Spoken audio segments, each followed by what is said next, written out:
Romanos 8, a partir do versículo 18.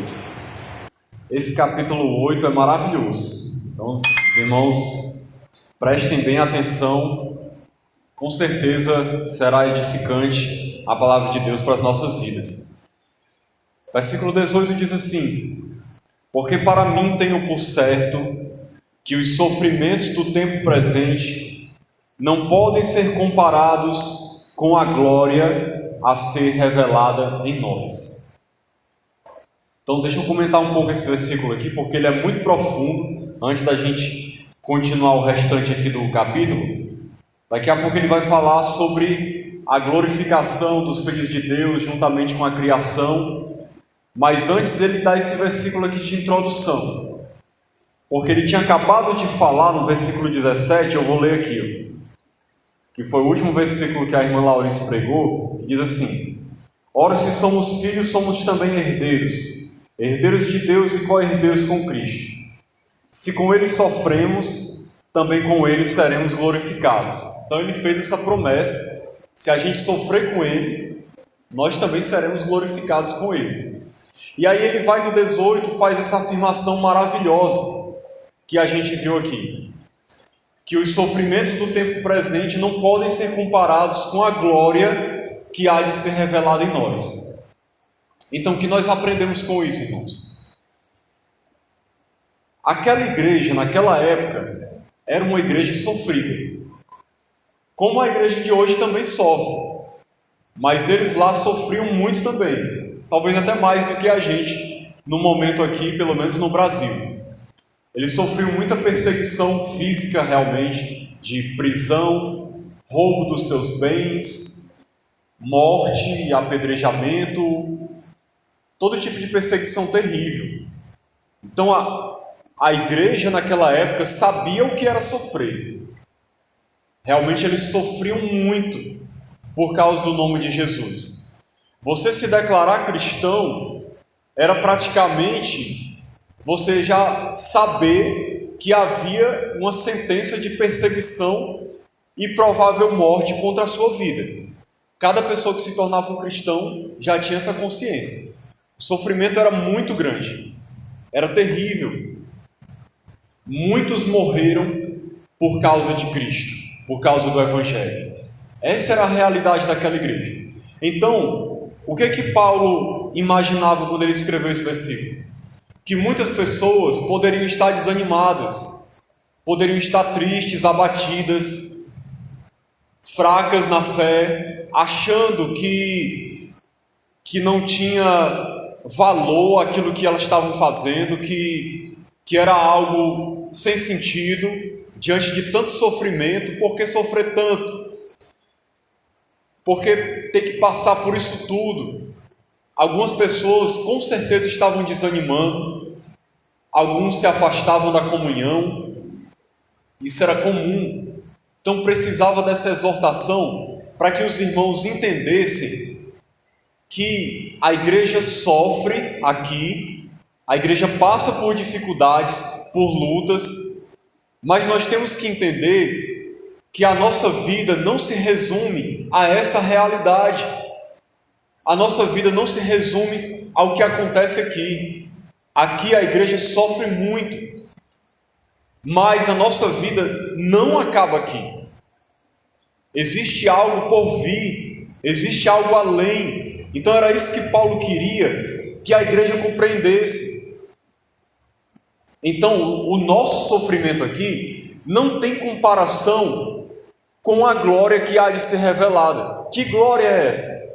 Nós sabemos que nós temos uma esperança como igreja de que um dia nós seremos glorificados com Cristo, que nós estaremos na presença de Deus por toda a eternidade, teremos um corpo glorificado como Ele tem, participaremos da glória de Deus, estaremos na glória de Deus, junto com o Senhor, sem pecado, vivendo uma vida de felicidade eterna e adoração na presença de Deus.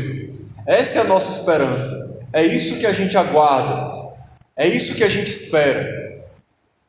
A igreja anseia por isso, por essa glorificação, por essa glória que há de ser revelado em nós, como falou Paulo.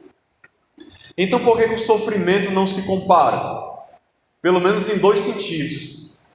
O sofrimento que nós passamos aqui, ele é passageiro. Se nós compararmos com toda a eternidade, o sofrimento que a igreja passa aqui é muito pequeno, irmãos. É algo irrisório, é algo insignificante o tempo de sofrimento que nós passamos aqui. Imagine você, por exemplo, como pessoa, vivendo uns 70 anos de idade, talvez, vamos dizer, como cristão, mesmo que você fosse perseguido, vivendo uns 30 anos de perseguição terrível. Compare isso com toda a eternidade na glória de Deus. Não é nada. Não é nada. É algo minúsculo, é como um grão de areia no mundo. Então o sofrimento não se compara com a glória que há de ser revelada na questão do tempo, que é muito menor. Então nós podemos suportar, porque comparado com a glória é menos tempo. E outra coisa, a intensidade. Por mais que o sofrimento seja intenso, seja grande e seja difícil, a intensidade da glória que há de ser revelada em nós, meus irmãos, é algo inimaginável. Se você parar para pensar, para refletir na glória de Deus, imagine você ser inundado pela glória de Deus, habitar nessa glória, ser cheio dela, num corpo incorruptível. Será algo maravilhoso, de uma intensidade tão grande, tão indescritível, que não dá nem para nós falarmos com palavras como vai ser isso. A gente só vai saber o quanto é maravilhoso quando a gente experimentar, porque, irmãos, com certeza vai ser algo glorioso, tremendo, algo maravilhoso, muito mais, mas muito mais mesmo, do que o que a gente pode imaginar ou pensar. Então era isso que Paulo queria que eles entendessem. E para que eles precisavam entender isso? Para que eles se animassem, para que eles tivessem um novo vigor, um novo ânimo, não se abatessem, levantassem a cabeça e continuassem andando, continuassem firmes na fé, sabendo que aquelas coisas que eles estavam passando era algo muito pequeno comparado com o que haveria de vir. Então, se eles tirassem o seu olhar do sofrimento para colocar na glória de Deus, com certeza a vida deles daria uma guinada. Eles iam viver de uma maneira totalmente diferente. Seria uma outra vida, uma outra maneira de viver, de pensar e de se comportar. Porque a gente tem duas opções.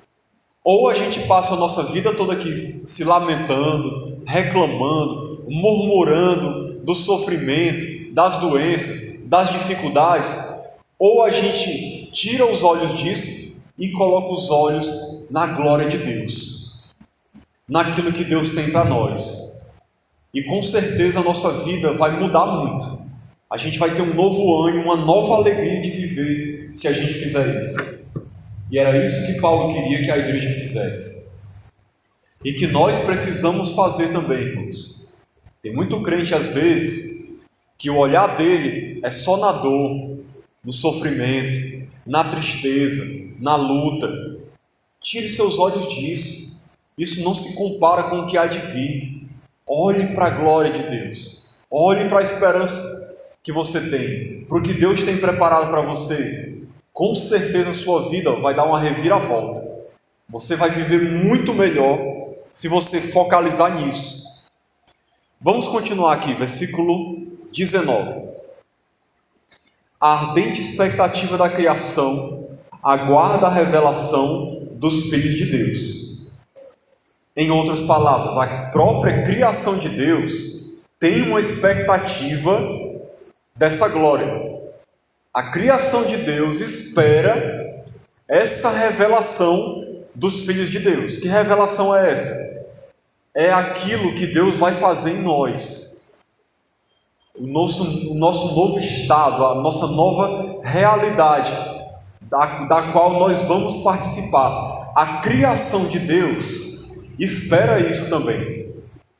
A criação de Deus aguarda isso. Quando eu falo criação, todo o mundo, toda a terra, os céus e a terra, tudo aquilo que Deus fez, espera também essa glória, essa revelação dos filhos de Deus. Olha o que ele diz mais aqui. Pois a criação está sujeita à vaidade. Ou seja, a criação fugiu do seu propósito. A criação, ela hoje existe de um jeito meio que sem sentido. Sujeita à vaidade é isso. Vaidade significa algo vão, algo inútil, algo sem sentido. O propósito da criação foi distorcido por causa da queda. Eu acho que os irmãos lembram do livro de Gênesis que quando o homem e a mulher foram amaldiçoados por causa do pecado, toda a terra foi amaldiçoada por causa do pecado também. Toda a criação sofre e foi amaldiçoada por causa do nosso pecado. E o propósito para o qual ela foi feita, ela não está alcançando, ela não está vivendo plenamente. Ela está sujeita à vaidade, é isso que está querendo dizer. Não voluntariamente, mas por causa daquele que a sujeitou, ou seja, Deus, que colocou ela nessa situação, na esperança de que a própria criação será redimida do cativeiro da corrupção, ou seja, da prisão do pecado, para a liberdade da glória dos filhos de Deus. Então é o que eu já tenho falado, a criação anseia por isso, por essa liberdade, pela glória de Deus. Ela está nessa mesma expectativa, porque sabemos que toda a criação a um só tempo geme e suporta angústias até agora. E não somente ela, mas também nós que temos as primícias do Espírito, igualmente gememos em nosso íntimo, aguardando a adoção de filhos, a redenção do nosso corpo. Então, duas coisas que acontecem no mundo aqui. A criação geme, aguardando, como diz aqui, geme e suporta angústias até agora, aguardando a manifestação da glória de Deus, como nós lemos. E nós também gememos juntamente com a criação. Então, o mundo hoje está um caos. Ele não está vivendo o propósito de Deus plenamente. Paulo fala aqui da criação até como se fosse uma pessoa, né? Como se ela tivesse sentimentos, mas é para poder se expressar de uma maneira melhor, mostrar de uma maneira poética o quanto a criação está corrompida e o quanto ela espera, entre aspas, algo maravilhoso que Deus vai fazer por ela também. Tem muitas pessoas que talvez pensem que quando Jesus voltar, ele vai destruir com tudo, acabar com tudo, com os céus e a terra, e só vai existir a Nova Jerusalém, e o céu, e o inferno. Mas o que nós vemos na Bíblia, irmãos, na verdade, nós vemos isso em vários textos, como por exemplo, lá em 2 Pedro, capítulo 3, quando fala que Jesus vai vir e vai destruir tudo com fogo, na verdade essa destruição não é uma aniquilação, acabando com tudo. É uma transformação, uma renovação. Ele vai acabar com o que é velho para refazer algo em algo novo, transformar em algo novo. Ele vem lançar fogo sobre a terra, como o texto lá de 2 Pedro 3 fala, destruir os ímpios na sua vinda, o anticristo, o falso profeta, lançar Satanás no lago de fogo e enxofre, tudo isso na vinda dele. Mas ele vai fazer novos céus e nova terra. O texto de 2 Pedro, capítulo 3, fala que nós aguardamos novos céus e nova terra. É isso que a palavra de Deus ensina. Irmão, você está ensinando a doutrina dos testemunhos de Jeová, que a gente vai morar na terra, que o paraíso vai ser na terra? Não. Eles ensinam como se o céu fosse ser aqui na terra. Na verdade, a Bíblia mostra que a morada dos santos vai ser na Nova Jerusalém, na presença de Deus, a cidade santa, na glória de Deus. Mas a Bíblia também fala que Deus vai fazer novos céus e nova terra, que essa terra vai ser toda transformada.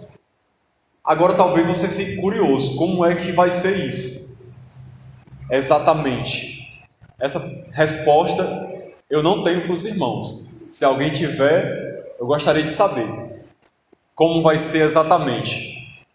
Nós vamos morar na Nova Jerusalém, vamos vir aqui de vez em quando, eu não sei. Não tenho resposta para isso. Mas que vai haver novos céus e nova terra, isso vai haver. E a criação aguarda por isso. E nós também, como fala o texto aqui, versículo 23, nós gememos, aguardando a adoção de filhos e a redenção do nosso corpo. Quando ele fala que a adoção de filhos, não é uma contradição com aquele texto que a gente até já leu aqui no capítulo 8 mesmo, que fala sobre a adoção de filhos, e Gálatas capítulo 4, se não me engano. Nós já fomos adotados como filhos, mas essa adoção e essa redenção do nosso corpo acontecerá de maneira completa e definitiva na vinda do Senhor Jesus Cristo. Quando Ele vier, é que será manifestado de uma maneira total e completa quem nós vamos ser, o nosso estado de filhos, a nossa relação com Deus se completará num sentido total e pleno na vinda do Senhor. É nesse sentido que ele está falando. E o nosso corpo vai ser redimido. O que significa isso? Nós vamos receber um novo corpo, glorificado, incorruptível, sem pecado, e que não vai morrer mais, não vai ter contaminação nenhuma, não vai ter doença nenhuma. Ou seja, o nosso corpo vai ser redimido. Nós vamos enfrentar uma redenção do nosso corpo. É isso que Paulo está falando aqui. Continuando, irmãos, versículo 24. Porque na esperança fomos salvos. Ora, esperança que se vê não é esperança. Pois o que alguém vê, como espera? Mas se esperamos o que não vemos, com paciência o aguardamos. Em outras palavras, por que é chamado de esperança? Porque nós não vemos ainda com os nossos olhos físicos o que vai acontecer. Nós esperamos confiantemente pela fé. Isso é ter esperança, é a bendita esperança da igreja. Nós estamos esperando com confiança na promessa de Deus. É algo que a gente não vê com os nossos olhos, mas que a gente acredita pela fé que vai acontecer. Porque se a gente já visse, como Paulo está dizendo aqui, não era esperança. Esperança é porque você espera algo que você não vê e você espera com paciência. Ou seja, você aguarda, resistindo, suportando o sofrimento, aguentando firme a tribulação, as lutas, as dores, as dificuldades. Por quê? Porque você aguarda algo maravilhoso, aguarda algo glorioso, que você sabe que vai valer a pena, e por isso você se apega a Cristo com todas as suas forças, sabendo que essa esperança é algo maravilhoso, o que nos espera é algo grandioso. Versículo 26, irmãos. Esse versículo fala algo muito interessante e algo até misterioso que algumas pessoas têm dúvida, né?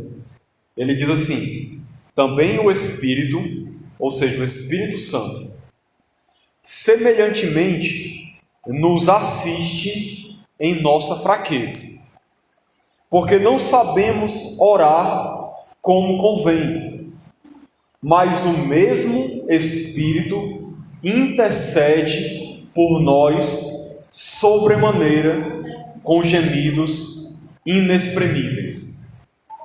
E aquele que sonda os corações sabe qual é a mente do Espírito, porque segundo a vontade de Deus é que ele intercede pelos santos. Então, se você não entendeu, deixa eu tentar explicar com outras palavras para a gente refletir nesse versículo, que é muito profundo, fala de algo muito maravilhoso. O Espírito, irmãos, você sabe que está em nós. Eu e você somos templo e morada do Espírito Santo. Desde o dia que a gente se converteu, o Espírito Santo mora dentro de nós. E ele realiza uma obra na nossa vida.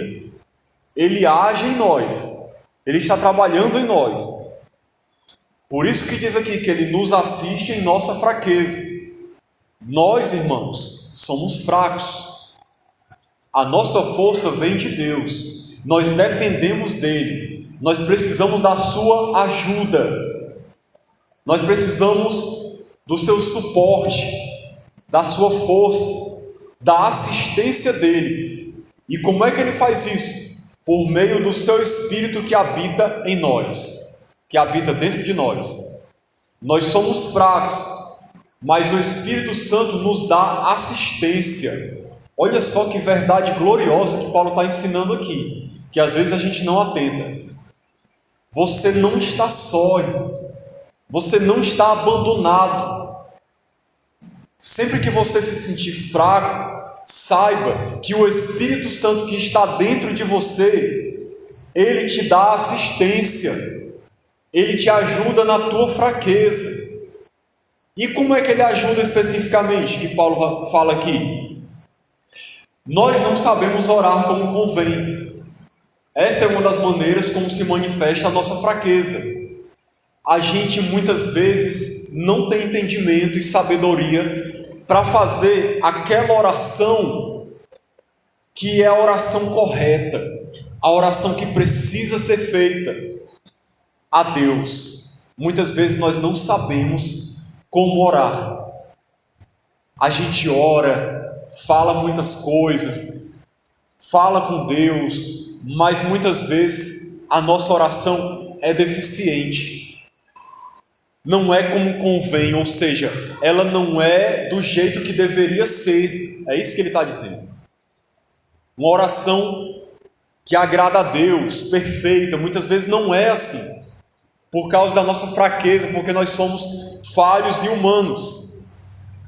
Só que qual é o detalhe que faz toda a diferença? O Espírito Santo está em você, e até nisso ele vai te dar assistência, porque a gente não sabe orar como convém, mas o Espírito intercede por nós sobremaneira. Ou seja, de uma maneira maravilhosa, grandiosa, poderosa, o Espírito Santo que está dentro de você, ele intercede por você diante de Deus. Olha que coisa tremenda, que às vezes a gente não percebe. O próprio Espírito de Deus, ele intercede diante de Deus por sua causa, levando a Deus a oração que precisa ser feita, falando para Deus o que você realmente precisa, qual é realmente a tua necessidade, o que é que precisa ser feito pela sua vida. É algo maravilhoso, não é verdade, irmãos? Saber que Deus habita dentro de nós e o próprio Espírito intercede diante de Deus pela nossa vida, para que a oração que chegue a Deus seja perfeita, seja uma oração como convém. É isso que o Espírito Santo faz por nós também, além de muitas outras coisas. E diz aqui a maneira como ele faz isso, né? Com gemidos inexprimíveis. O que seria isso? Inexprimíveis é porque é algo que não é possível de ser expressado, algo que não é manifestado com palavras audíveis, compreensíveis a nós, algo que a gente percebe a expressão desse gemido. É algo entre o Espírito e Deus. Ele intercede por nós com esses gemidos inexprimíveis. Gemidos dá uma ideia de um clamor forte, pessoal, íntimo, relacionado à sua vida, como alguém que está ali clamando, intercedendo, suplicando de uma maneira fervorosa, pessoal, por você, para te ajudar, para te fortalecer, para que a tua oração seja uma oração como convém. É isso que o Espírito faz por nós diante de Deus. Isso não significa que a gente vai deixar de orar, viu, irmãos? Continue orando. Deus vai nos ajudando nas nossas orações, mas a gente precisa fazer a nossa parte.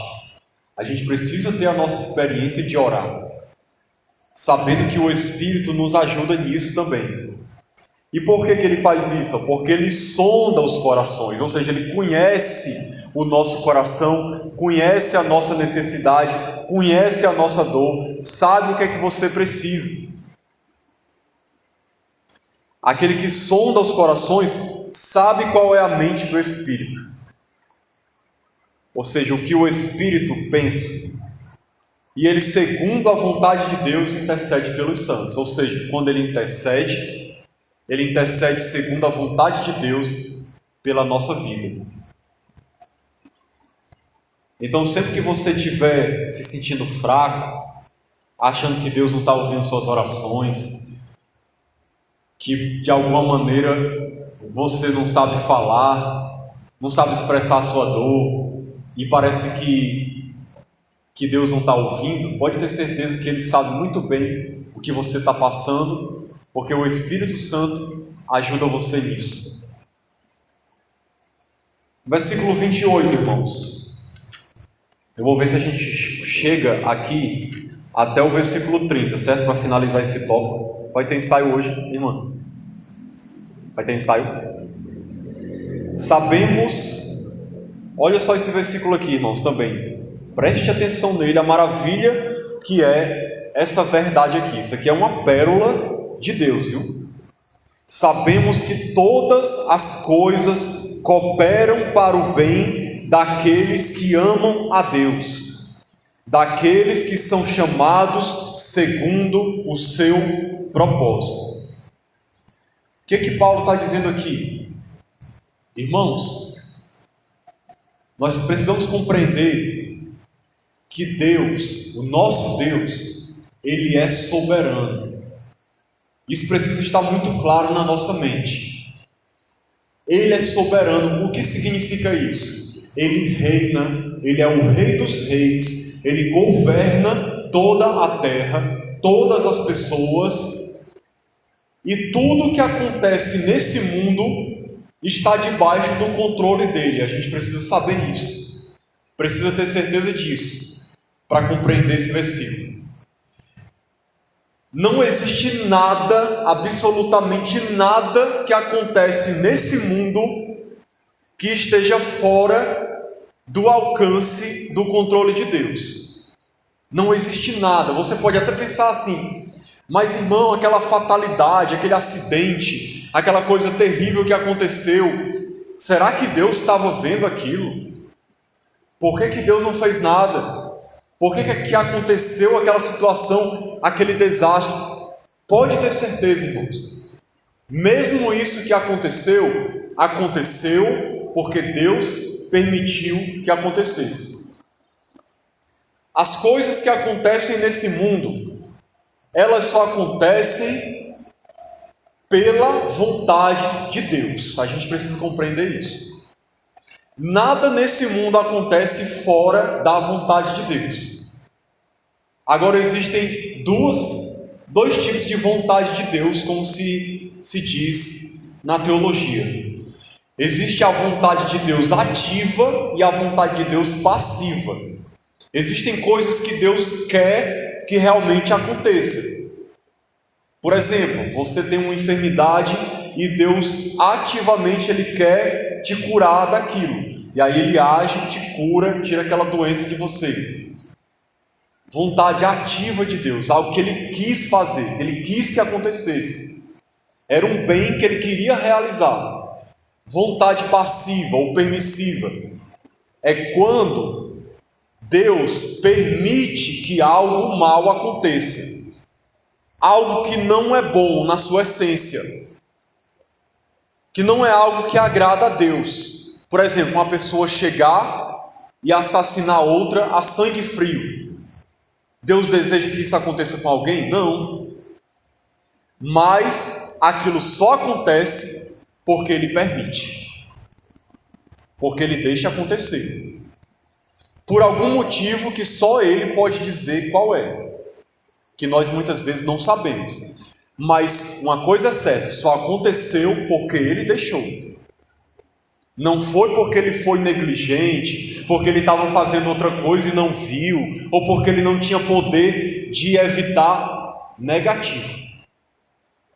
Tudo que acontece, mesmo de ruim, foi pela permissão dele. Ele permitiu por algum motivo. Só ele pode dizer o porquê muitas vezes, mas é assim que acontece. Porque se não fosse assim, nós estaríamos abandonados à nossa própria sorte, correndo o risco de acontecer qualquer coisa e Deus não saber ou não poder fazer nada e a gente perecer, e não é assim. A Bíblia diz claramente, lá em Hebreus, que Ele sustenta todas as coisas pela palavra do seu poder, falando de Jesus. Então tudo está nas suas mãos, todo o governo está sobre Ele. Então por que é preciso a gente compreender isso? Por que eu expliquei isso? Para que a gente compreenda que todas as coisas que acontecem nesse mundo, que estão sob o controle de Deus, todas essas coisas, Deus vai fazer com que elas cooperem para o nosso bem. Então tenha certeza disso. Tudo que acontecer na sua vida, ou foi porque Deus quis, ou porque Deus permitiu, e que acaba sendo vontade dele também. Trazendo individualmente para nós. Tudo que acontece conosco está debaixo do controle de Deus. Nada foge ao seu controle. Mesmo as coisas boas ou as coisas ruins, tudo em certo sentido vem dele. Ou porque ele está fazendo, ou porque ele está deixando acontecer. Só que a gente só quer as coisas boas, né? Obviamente. A gente só quer ser abençoado com aquilo que a gente entende que é bênção. Por exemplo, a gente quer um emprego muito bom, casa boa, uma vida tranquila, saúde, uma família muito bem estruturada, sem problemas. Aí isso a gente considera bênção. Mas quando acontecem coisas ruins, a gente pensa assim, não é bênção. Mas deixa eu dizer uma coisa para você. Mesmo as coisas ruins que acontecem, Deus vai fazer com que elas se tornem uma bênção para a sua vida. É isso que esse texto está dizendo. Você pode ter certeza que mesmo as coisas ruins vão cooperar para o teu bem. Deus vai usar essas coisas para te abençoar de alguma maneira, para cumprir algum propósito na tua vida, para trazer alguma bênção, para trazer algum ensinamento, para trazer algum fortalecimento, alguma ajuda, alguma compreensão de algo, levar você a ter um relacionamento melhor com Deus. Não sei o porquê, muitas vezes, mas por algum motivo, para o teu bem, Deus vai fazer aquilo cooperar para o teu bem. Ou seja, aquilo tudo vai contribuir para que você seja abençoado de alguma maneira. É isso que esse texto está dizendo. Irmãos, quando a gente compreende isso, até a nossa maneira de viver, a nossa atitude diante da vida muda. Porque quando você estiver sofrendo, você não vai ficar murmurando, reclamando ou dizendo coisas do tipo assim: como é que pode? Como é que Deus permitiu uma coisa dessa acontecer comigo? Como é que Deus permite eu ficar doente desse jeito? Como é que Deus permite acontecer isso na minha vida? Será que Deus não me ama mais? Será que Deus me abandonou? Pode ter certeza que mesmo que seja uma coisa ruim, Ele vai usar aquilo para o teu bem. Tudo Ele vai usar para te abençoar, de alguma maneira. Eu vou dar 2 exemplos bíblicos, só para você poder compreender isso melhor. Bem rapidinho. Um exemplo, a história de José. Você lembra o que fizeram com José? Os irmãos venderam ele como escravo. Depois foi traído pela mulher de Potifar, né? Traído no sentido de que ela enganou o marido, mentiu sobre ele, para ele ser preso. Foi preso, sofreu coisas terríveis, virou um escravo prisioneiro. Parecia uma vida que não tinha perspectiva de nada. Coisas horríveis, durante muitos anos. Mas o que foi que Deus fez? A partir daquela situação, Deus pega José, tira ele dali e coloca ele como governador do Egito. Ou seja, Deus fez com que o mal cooperasse para o bem dele. Deus de tal maneira controlou a situação, sem precisar interferir na liberdade dos irmãos, na liberdade dos que jogaram ele na prisão, na liberdade da mulher de Potifar. Ele não interferiu na liberdade deles. Eles agiram na sua liberdade, fizeram mal a ele, mas Deus agiu de tal maneira que fez com que aquilo se transformasse numa bênção na vida de José. E José até fala isso. Vocês intentaram mal contra mim, ele falou com seus irmãos, mas Deus o transformou em bem. Quer ver outro exemplo? E esse é o exemplo máximo, a vida de Jesus.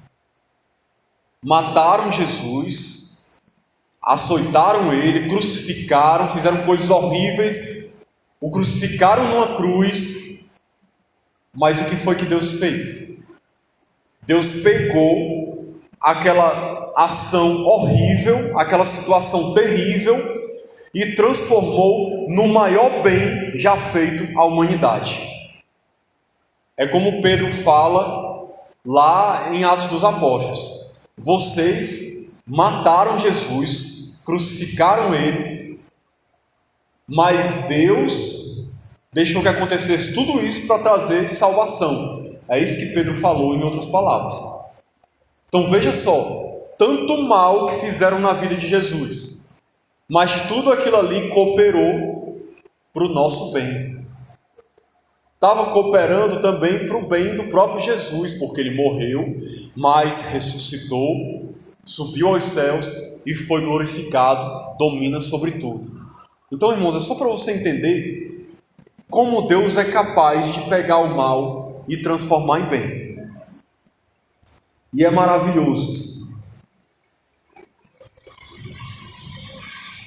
Porquanto aos que de antemão conheceu, também os predestinou, para serem conformes à imagem de seu Filho, a fim de que ele seja o primogênito entre muitos irmãos. O que significa isso aqui, irmãos? Quando diz os que de antemão conheceu, ele está falando o quê? Da presciência de Deus. Deus, ele viu de antemão a nossa vida, nos conheceu antecipadamente e nos predestinou para a salvação. É isso que esse texto está falando. Deus antecipadamente já nos conheceu, já nos via, já sabia quem nós éramos. Ele, pela sua presciência, como diz lá em 2 Pedro, capítulo 1, versículo 2, se não me engano, que nós fomos eleitos pela presciência de Deus. Deus, sem interferir na nossa liberdade, ele já viu a fé que a gente ia exercer, sabia quem ia crer, quem não ia crer, e predestinou para a salvação aqueles que ele sabia que iam crer nele. É isso que esse texto está falando. E aí o que aconteceu? Os que predestinou, a esses também chamou, ou seja, salvou. Aqueles que ele predestinou lá no passado, desde antes a eternidade, são as mesmas pessoas que são salvas. É isso que está dizendo aqui. E aos que chamou, a esses também justificou. Justificar é fazer a pessoa se tornar justa. E aos que justificou, a esses também glorificou. Essa, irmãos, e eu vou finalizar aqui nessa explicação. Essa é a chamada corrente dourada da salvação. A salvação do começo ao fim, sendo explicada aqui. Deus,